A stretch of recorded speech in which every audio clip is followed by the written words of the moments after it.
中橫四海，我記得繼打工皇帝之後一個紀錄。哦，你嗰日等剪片啊，咁你嚟做個拍賣官啦咁樣。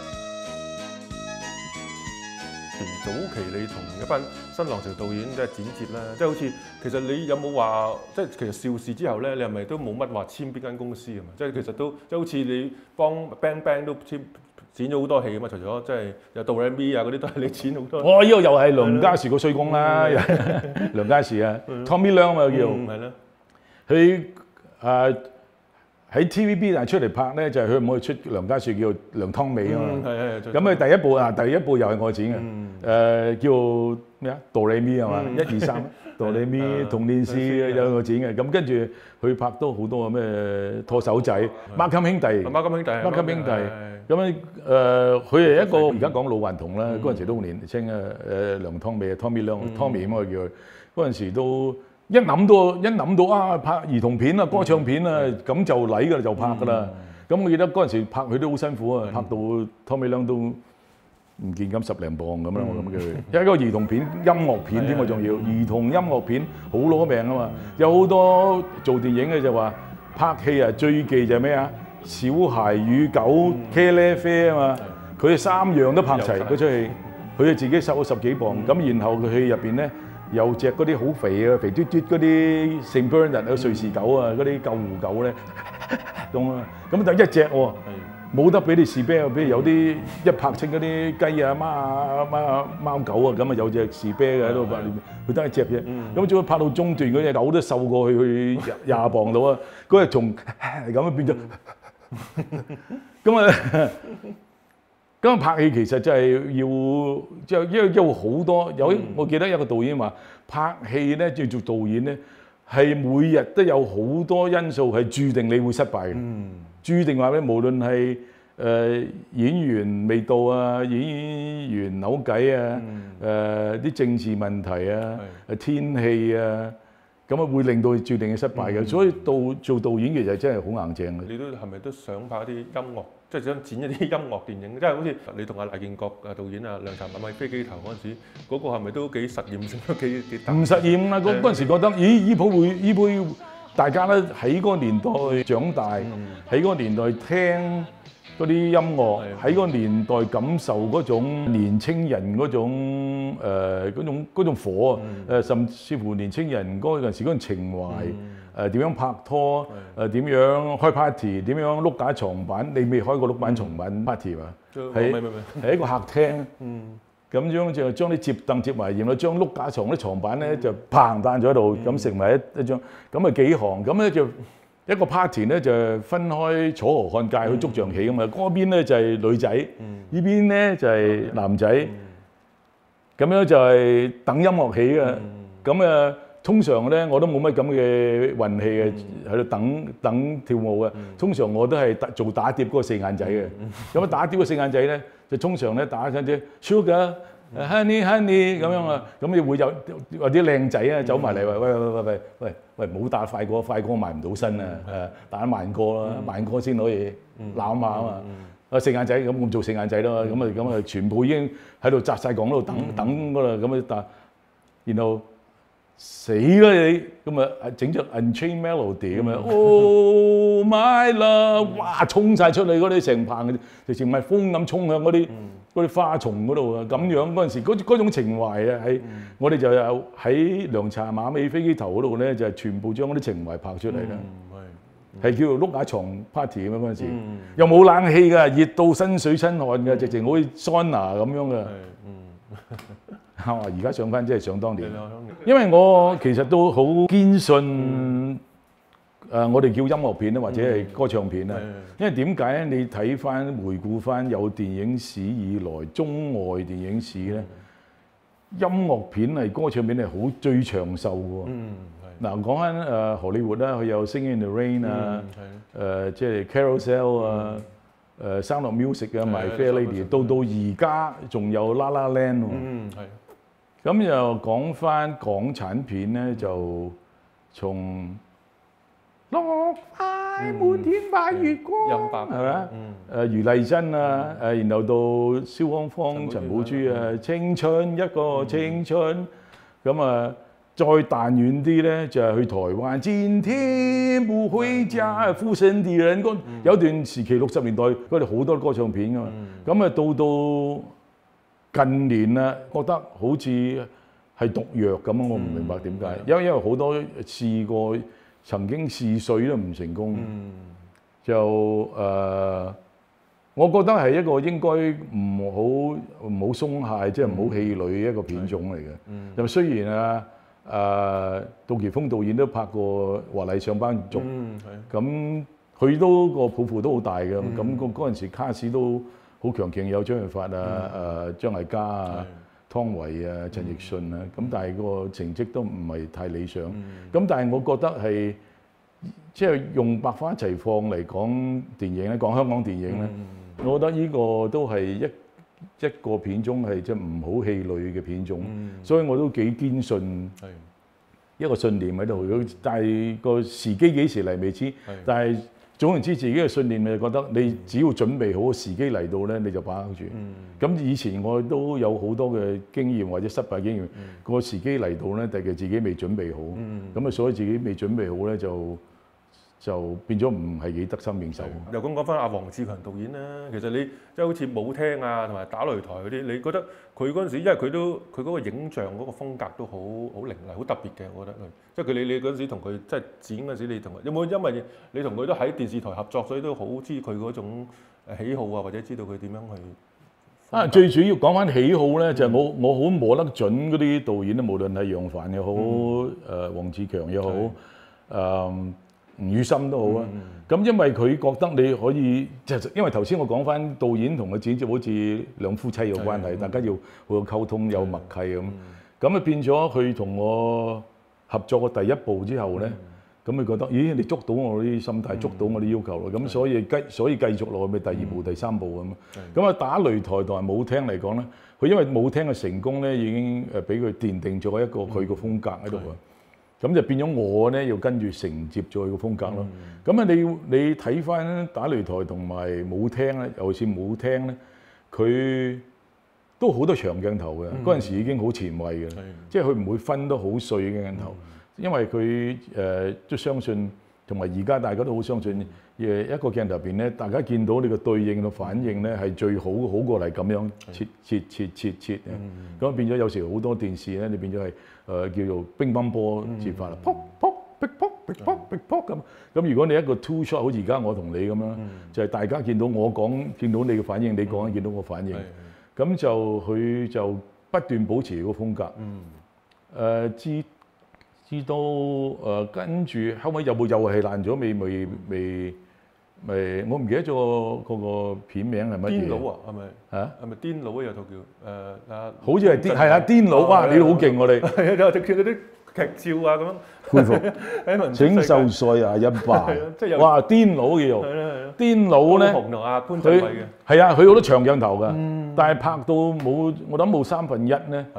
又係爛尾啊！嗰陣時世紀公司啊，就倒閉咗。咁就變咗我欣賞得嗰個慢鏡頭之餘咧，咁啊冇下文啊。咁就係黃志強導演。咁然後其他導演咧，咁啊譬如楊凡嗰啲好優雅嗰啲啊，咁你唔可以幫佢節奏剪到好似《鐵尾雙雄》咁，剪到冇聽咁啊嘛。咁啊好優雅，佢入邊嗰啲人物全部不食人間煙火啊嘛。咁個節奏係要掌握，所以個腦入邊你要有幾架車喺度嘅，有架法拉利，有架人力車，有架牛頭車，嗰個節奏呢個導演要架咩車咁你要服侍佢有個咩？就開嗰部啦，係啦，邊部啱就開邊部。係啦，咁啊當然同每一個導演合作得多咧，咁啊根本有個默契，有個 advantage of shorthand，有個益處喺度，你唔使你要咁啫，一剪小三格，呢個剪4格，呢個。所以同吳宇森剪片咧就係最大默契，我覺得，就係佢我記得我去北京幫佢剪赤壁，第一日佢都話一剪完之後中午，我揾你翻嚟食點心飲茶嘅啫，唔係揾你剪片啊咁樣，因為有默契，我覺得係好事半功倍。咁啊，亦都係成熟到即係我同導演啊，唔係一個剪片師同導演嘅關係，係一個戰友、一個老朋友嘅關係。吳宇森都幫佢即係剪咗都好多套啦，有好多即係大家爭嚟奪去啊！呢個鏡頭剪得啊，我話唔剪得啊！呢個鏡頭剪啦，唔好剪啊！我記得係有一個梁朝偉喺《辣手神探》，佢入個醫院嗰度咧就攞住一盒玫瑰花，有鏡頭幾長下嘅，嗰個長鏡頭啊嘛，係攞咗嗰個氣氛，佢因為入去臥入去嗰個醫院啊嘛。咁都好長啊！嗰陣時個片長已經好長啦，差唔多超過2個鐘頭啦。咁我話阿 John 啊，吳宇森叫 John 啊，我咁或者又叫校長，咁啊喂呢個可以剪得喎，咁啊佢就好勉強唔想剪。咁我話3:3到咯喎，你不如落去買啲點心翻嚟啊，買啲餅仔翻嚟咬下先啦。佢好中意食嘢噶嘛，咁一落個樓咪即刻噼里啪啦將個鏡頭一剪咗佢咯。佢翻嚟睇，哇係喎，好快好多喎。咁啊過咗1個禮拜咧，都有3:3啊。佢然後佢都會講話，喂 David，喂3:3啊，落去買2個白糖糕翻嚟啊。我話好，一落咗街咧，佢將個鏡頭駁翻上去。係咁，但係就係一個合作得好愉快、好開心嘅經驗，同埋係。大家即係衝鋒陷陣咗咁多年啦，即係就係變咗老朋友老友記。不過《辣手神探》又可以講就係因為真係有4位，即係加埋你同阿 John 哥咧，係咪一齊剪？點樣分啊？你哋咁樣點樣？係即係剪一個。嗰陣通常前面嗰幾部戲咧，我好多時候係守龍門啊、守尾門嘅。《英雄本色》啦，《英雄本色2》啦。係首尾最後嗰衝門嗰關嘅，喋血雙雄啦，辣手神探啦，我記得喋血雙雄咧係趕到我最後剪嗰場教堂嗰場 ending 咧，我係一頁長記單都冇睇過剪出嚟嘅，因為我覺得如果導演喺個畫面可以講到俾你點樣講故仔，你嘅剪接點解唔可以吸收到剪到一場戲出嚟，甚至會有啲第二度創作。咁啊，我記得嗰間房入邊咧就係片海啊，淨係 ending 片海啊，1000尺、2000尺菲林咧，全部係片海，就係我一頁長記單都冇睇過，然後剪出嚟嘅嗰個經驗係。咁然後辣手神探又係守尾門，尾門又係趕到出晒彩，咁然後做後尾因為又係通常都係太長，然後用我嘅方法咧係點樣咧？將佢剪翻短，所以我喺當年前幾年個金像獎僥倖攞到個金像獎咧，話其實我有好多個位置崗位咧叫閹割，即係閹割細導演嗰啲過長嗰啲戲，好多㗎。從一個好長嘅長度咧，就係點樣再剪得經濟啲，但係仲要講通得古仔喎，咁樣。咁啊至到縱橫四海，縱橫四海我記得又係一個紀錄，係繼打工皇帝之後一個紀錄。你不如講下打工皇帝先係先講打工皇帝。打工皇帝嗰個紀錄咧就係由徐克導演關機嗰日數7日，就係上午夜場啊！好攞命，而家都諗唔到當時係點搞嘅。7日係不眠不休，唔好瞓覺，唔好講掂個枕頭啊！即係屋企都冇得返啊！就係同時間，即係我一個助手喎。咁當然講啲 technical 嗰啲挑戰就係話係點樣喺同時間配對白、配音樂、配效果，就係趕出嚟咧。就係7日。嗰陣時已經好多旁邊學啊都話冇可能趕到嘅，冇可能趕到。但係嗰個年代係咁樣嘅，就當好多人認為你得嗰陣時，你就應該唔衰得嘅。譬如之前話原來你2個禮拜唔瞓覺趕得出嚟，得㗎，醫鋪睇下你7日得唔得？咁你又要唔衰得喎，又要得咁喎。咁啊極限嚟㗎啦，變咗邊個7日嘅極限？你唔可以話7日都得啊，你不如4日得唔得啊？我話唔得，冇可能，冇可能。即係咁樣嗰陣時係咁樣一個紀錄嚟嘅，好多人都記得，即係幾乎我自己都唔記得咗有紀錄，真係唔可以咁樣做嘅，因為其實你咁樣趕戲出嚟咧。就係唔係一個好完美嘅成品咧，你一上夜場咧有好多遺憾嘅。哎呀，呢度應該咁樣啦，呢度應該咁樣。咁到發展到而家呢個年代，我哋比較上，我就覺得開心啲，就見到一個比較上健全啲嘅 system，即係港產電影去到即係唔會咁癲啊，唔會咁癲嘅情形，即係起碼有翻啲秩序啊。咁嗰陣時真係冇啊，你得啊你得，你上咧你唔得，你行開靠邊站咁樣喎，得就得，do or die，即係咁樣啊。咁樣嗰陣時係一個紀錄，即係好輝煌啊紀錄。但係而家講翻嚟，其實就唔係太輝煌嘅。咁千祈唔好試嚇，唔好喺屋企試。千祈年青嘅電影人千祈唔好喺屋企試嚇。因為嗰陣時都因為新藝城又好中意，即係宣傳晒咁。暑假就係嗰3套啦，四眼仔、開心鬼、放暑假、打工皇帝，就一定要出到打工皇帝8月尾，即係嗰個。係啊，我記得有部戲已經準備，你唔得要 stand by 準備上㗎啦。有一部戲啊係咁㗎。咁啊如果得咯，咁啊哇上咁啊全部人好開心，一上反應又好啦，打工皇帝又笑到甩鼻啊咁嗰陣時。咁就係一個好開心。我覺得拍電影咧，做電影咧。最大嘅收穫咧，票房梗係一個原因啦，就係觀眾喜歡你嘅，觀眾有反應，觀眾中意嘅戲咧，係一個更大嘅獎賞咯，我覺得。咁又講翻縱橫四海啫喎，縱橫四海咧嗰個仲誇張，你唔知信唔信啊？22日冇掂過枕頭，係有個紀錄嚟嘅。當然有時間咧，譬如喺個剪接室度咧，你等個嗰啲菲林衝出嚟，送到嚟剪接室咧，係有大概有啲譬如20分鐘啊，半鐘頭咁啊，坐喺個剪接室度咁樣叫做 cat nap 咯，叫做老虎瞌眼瞓咯，仲瞌啊又嚟啦咁，22日啊，咁係我記得新里程個 office 咧，個地下入邊咧好似軍營咁嘅。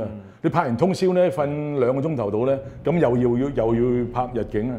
咁啊你見到寫字台下邊，哎呀呢度捐住個副導演啊，個凳底原來有個場記喺度，係咁樣好似軍營咁，大家都係一鼓作氣嗰陣時喺度衝啊，又係衝一個過年檔咁嘅，記得。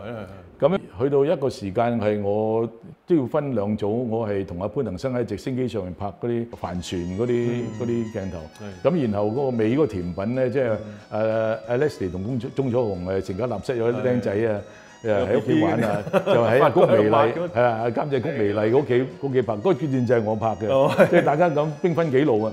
然後喺個之前喺個遊艇會嗰度分手嗰段咧，好笑嗰段咧，紅豆啊嗰段咧，嗰段又係我拍嘅。嗰陣時係全民皆兵㗎，即係你呢個時間，你剪到片啊，未等片剪啊，咁你嚟啦咁樣。啊，你拍緊呢個啊，咁你嚟啦咁啊。哦，你嗰日原來又未等剪片啊，咁你嚟做個拍賣官啊咁樣㗎。嗰陣時係好玩，嗰陣時其實係一個好輝煌嘅黃金時代。而家所以點解都好想係同啲老友啊，同啲我哋而家新一輩嘅電影工作者，即係點解重拾翻當年嗰嚿火嗰種情懷又好，嗰種動力啊，我覺得都幾懷念嗰種啊。不過我諗你都幾真係好辛苦，因為你縱橫四海之後嗰一年嘅賀歲片又係你喎，我諗文柴係嘛？又係嗰個難唔難剪？我諗文柴咯。咁就係當年嚟講咧，就係因為又要俾發行商咧知道個長度又適合上4點場咧，所以形成咧有幾個版本，攞2個版本。一個版本咧就係比台灣就比較長啲嘅。香港咧因為要搶多場4點場咯，票房好啲喎，咁咪剪短啲咯。咁有好多戲係因為咁樣嘅要剪短嘅，剪短甚至乎《喋血雙雄》都係《喋血雙雄》你個圖書館啦，我考你一樣，你見過？你睇過《喋血雙雄》一個長版未啊？好似台灣版係咪長啲？係啊，台灣版係長啲㗎。喺多倫多有個電影發燒友，一個西人嚟嘅，就叫 Colin 啊。佢擁有嗰個長版嘅菲林啊。佢長好多，長成20分鐘啊。有啊，李修賢追落個街啊，周潤發喺個車度，咁走咗，有一個長版。咁就係因為當時咧就係重要嘅市場係台灣同埋韓國，所以要好聽即係台灣個片商係嘅指令係要點樣。因為好似話柳文柴就即係阿都姐同埋阿周潤發，即係去互相去識呢個男朋友女朋友又多啲嘅喎，即係台灣版又即係好似係啊，但係咪始終都係香港剪短要應付個4點場，咁然後台灣中意依樣，你咪俾多啲佢為，因為始終係嗰個黃金年代係好照顧100%照顧觀眾，即係你唔好咁啊！你唔好搞咁多嘢，你依度幾時笑，依度點樣笑，係依度笑唔笑，依度夠唔夠睇呢個主角？我記得講得誇張咧，佢嚟睇片會用個秒錶嘅，佢拍一計。計下依個場口邊個主角出現咗幾多分鐘咁樣啊？講嚟好誇張。呢個場係一個刑場嚟，我覺得過咗身啦，林嶺東佢直情係畫到兩個凳拼變形咁。倩女幽魂咧，午夜場冇乜反應，我驚啊！睇完之後，刀馬旦咧就係一個挑戰，就係8條線同時進行啊！笑傲江湖咧就係最初就係葉倩文換咗係張敏，咁又點樣有好多鏡頭可以用，可以唔用？